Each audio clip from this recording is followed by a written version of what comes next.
2 days before the county fair, my sister Jenna posted her plan for 11 of us. Get there around 10 and find each other. I asked for one meeting place. Mom replied, "We're going to a fair, Natalie, not invading a country." Jenna said, "Everybody has phones." I said Grandma June rarely heard hers in crowds. Jenna removed me from the group chat. I stared at the notification. Then she texted privately, "You're still coming, right? If anybody gets confused, they can message you. You're basically our switchboard." I wrote back, "If I'm outside the planning chat, I'm also outside responsibility for coordinating the plan." Jenna sent a thumbs up. I did not think she believed me. Saturday morning, while my boyfriend Daniel and I were standing in line for lemonade, my uncle Rob called. "Which gate are we supposed to be at?" "I don't know." There was a pause. "You always know." That sentence bothered me more than I expected, not because Rob was trying to be rude. He genuinely sounded confused. But I told him Jenna was organizing the day and he should call her. He groaned. "She's not answering." "I'm sorry, you can't just check." "No, I don't have the plan." Apparently, Jenna had changed the entrance the night before because parking was cheaper on the south side. Rob had not gotten the update. Neither had my cousin Emily. The two of them eventually found each other and spent almost 20 minutes walking around the outside fence before they reached us. When they finally showed up, Jenna laughed. "See, everybody survived." Rob looked at her. "I walked half the perimeter of this place. But you survived." That was how my family tended to treat planning. If the problem eventually worked itself out, then apparently there had never been a problem. I let it go. A little later, Aunt Susan asked me where Mom had gone. "I don't know." She waited. I waited. Then she said, "Do you know where we're doing lunch?" "No." "Did Jenna tell you?" "No." Susan looked mildly annoyed, like I had misplaced information that belonged to her. She went to find Jenna.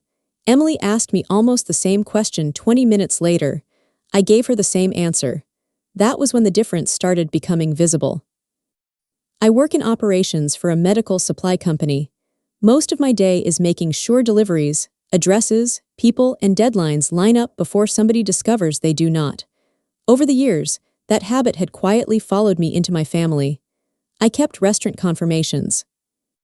I remembered which car could fit Grandma's walker. I saved addresses when somebody rented a house for a weekend. If 3 cars were meeting somewhere, I was usually the person people texted asking where the third car was. Nobody had ever officially assigned me that job.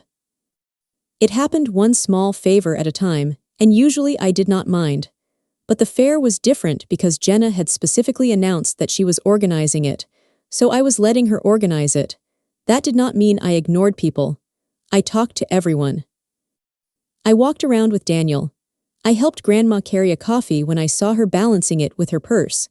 I just stopped answering questions about other adults' locations. Around noon, I found Grandma near the quilt exhibition. She was sitting on a bench with a paper cup of coffee, studying a display like she was judging it personally. "You surviving all this disorganization?" I asked. She looked at me over the rim of the cup. "I raised 3 children. I have survived worse management." I laughed. I asked whether she wanted to walk with Daniel and me toward the food tents. She said no. There was a quilting demonstration starting soon, and Susan was supposed to come back for her afterward. I almost offered to take over. That was automatic for me. "See a loose end, tie it." Instead, I asked, "You have your phone?" Grandma patted the outside pocket of her purse. "Yes, boss, and you'll hear it in there." She gave me a look. "Probably not." I laughed again. "Then check it once in a while." "Yes, boss." Daniel and I left her there. For the next hour or so, the fair continued exactly the way the morning had. People separated. People changed plans. People assumed somebody else knew. At one point, Rob called Jenna from maybe 200 yards away because he could not figure out which food tent she meant. Mom called me once. "Do you know where Susan is?" "No." There was a familiar little silence. Then Mom said, "Okay, I'll call her." And she did. That was the first time all day I thought maybe this could actually work. Not perfectly, just differently. Then my phone started vibrating again. "Mom, Jenna, Susan, Rob," I answered Mom. "Where's Grandma?" The noise around me seemed to change. "What do you mean?" "She's not with Susan." I looked at Daniel. He could tell from my face that this was different. "Where did Susan last see her?" "I don't know. Jenna said you saw her." I saw her at the quilt building around noon. Okay, so where did she go? I don't know, Mom. There was a tremor in her voice when she said, Natalie, can you please just figure out where everybody is? I was angry. I was still angry about the chat. I was angry that the first serious problem had instantly become my responsibility again. But Grandma was missing. Those were two separate facts, and only one mattered right then. Yes, I said, for Grandma. I told Mom to stay where she was so we would have one fixed person. Then I called Susan. Tell me exactly what happened. Susan said she had left Grandma at the quilt building because Grandma wanted to watch the demonstration. Susan planned to come back afterward. How long was the demonstration? I don't know, maybe half an hour. What time did you get back? Another pause. I was late. How late? Maybe 20 minutes. I looked at the time. Susan. Okay, more than that. I got talking to somebody. When Susan returned to the quilt building, Grandma was gone. Instead of calling everyone immediately, she had assumed Grandma had joined Mom or Jenna. Mom had assumed Grandma was still with Susan. Jenna had not seen Grandma since breakfast. Nobody had actually handed responsibility for Grandma from one person to another. Everybody had just assumed somebody else had her. I called Jenna. She was near the livestock barns. I called Rob. He was at the grandstand. Emily was shopping near the main entrance. None of them had seen Grandma. I told everyone to stop wandering around looking independently for a minute because all that did was create more moving pieces. Then I called Grandma. No answer. I called again. Nothing. My anger disappeared. I could feel my pulse in my throat. Daniel said, where did she say she wanted to go after the quilts? I tried to remember. Nothing, just the coffee, the demonstration, her purse. I called one more time. Someone answered, but it was not Grandma. A woman said, hi, is this Natalie? My stomach dropped. Yes. I'm volunteering at the information booth near the agriculture pavilion. I have June here with me. I closed my eyes. Is she okay? She's completely fine. I leaned against the nearest fence. The woman explained that Grandma had stopped at the booth because she could not find any of us. She had tried calling Susan, but between the crowd noise and the way she kept her phone buried in her purse, she had missed several calls herself. When she finally looked at the screen and saw my name, she handed the phone to the volunteer because she could not hear clearly. Can you please tell her to stay exactly where she is? The volunteer laughed softly. She already told me she's not moving until one of you people gets organized. That sounded like Grandma. I called Mom first and told her Grandma was safe. Then I sent the location to everyone I had just spoken to. Daniel and I reached the booth before the others. Grandma was sitting in a folding chair eating kettle corn. I hugged her harder than I meant to. She tolerated it for about 3 seconds. Then she said, I told Susan I was going to look at the canning display. Susan arrived a minute later, pale and breathless. I thought you meant after I came back. Well, you didn't come back. I was 20 minutes late. Grandma looked at her.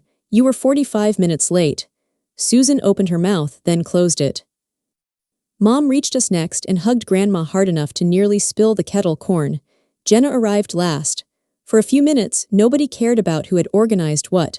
Neither did I. Grandma was safe. That was enough. Then Mom handed me her phone. Okay.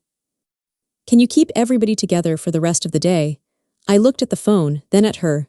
What? Just until we leave. Tell everyone where to meet, make sure Grandma's with somebody, figure out dinner. You already know where everyone is now. There it was. The emergency was over, and the old arrangement had returned almost immediately. Jenna said, Nat, please, today is obviously not the day to make your point. I almost took Mom's phone. That is the truth. I could have made the rest of the afternoon easier in about 5 minutes. Grandma looked tired. Mom was still shaken, and refusing felt much less satisfying in real life than it sounds when you describe it later. But finding Grandma because she was missing was one thing. Becoming responsible for everybody again because they did not want to create a plan was another. So I handed Mom's phone back. I helped find Grandma. I'm not running the rest of the day. Mom stared at me. Natalie, no. Jenna folded her arms. This is exactly what I mean. Everything becomes a point with you. I said, I'm not making a point. You need a plan. We had a plan. Rob made a small sound that could have been a cough. Jenna looked at him. He looked away. Mom said, "So what are we supposed to do now?" Everybody was looking at me. I said, "Pick a meeting place." Nobody spoke. "Pick one person who is staying with Grandma. If that changes, tell the next person directly, and everybody should know who has her." Rob nodded. "That seems reasonable." Jenna shot him a look. He shrugged. "I'm not getting yelled at by Grandma twice." Grandma lifted the bag of kettle corn. "Smart man." Mom looked around and pointed toward a red information tower beside the main walkway. "Fine, that's the meeting point. If anyone gets separated, go there." Susan said she would stay with Grandma until dinner. And that was it. It took maybe 3 minutes. That was the strange part. The solution was not complicated. For the rest of the afternoon, things were not magically smooth. Susan wanted to go look at some craft booths before dinner, so she found Rob and told him directly that he was taking over with Grandma. Rob repeated it back. Mom knew. Grandma knew. I knew only because I happened to be standing nearby. Nobody needed my phone. Later, Rob and Grandma missed part of a horse show because everyone else was late getting back to the Red Tower. Nobody died. Nobody blamed me. They waited. Jenna, meanwhile, started getting the questions I normally got. Where are we eating? Are we leaving after dinner? Did Mom go back to the craft building? Is Emily still with you? At one point she pulled out her phone and snapped, "Why is everybody calling me?" Grandma, without looking up from a booth full of handmade soap, said, "Because apparently you're the switchboard." I became extremely interested in a display of candles. That evening, all 11 of us met at the Red Tower. Everyone was there. Nobody was lost. Jenna barely spoke to me on the walk back toward the parking lot. Mom did. She caught up beside me while Daniel was helping Grandma navigate a rough patch in the path. "You know we weren't trying to make you feel excluded," I said. Removing me from the family conversation was a strange way to show that. Mom sighed. "Jenna thought you were taking over. I asked for one meeting place." I know. That surprised me enough that I looked at her. She seemed embarrassed. Then she said, "I think maybe we all got used to you handling things."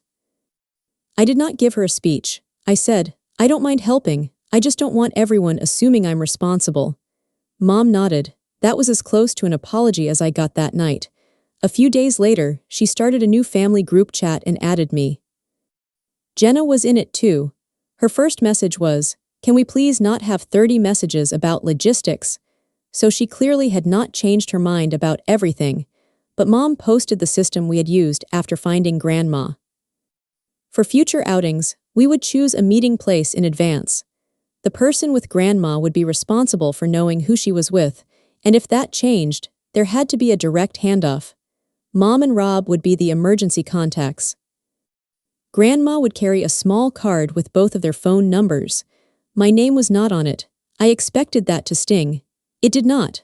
Mostly, I felt relieved. Jenna still thought I had made more of the fare than necessary. I stopped trying to convince her otherwise. The next year, Grandma went to the fair again. This time, she wore her emergency contact card on a bright blue lanyard because, according to her, digging through her purse was inefficient. When I arrived, she pointed at it. "Look, management." Then she handed me a lemonade.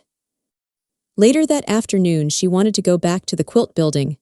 Rob checked the meeting point, told Mom he was going with her, and followed Grandma through the crowd.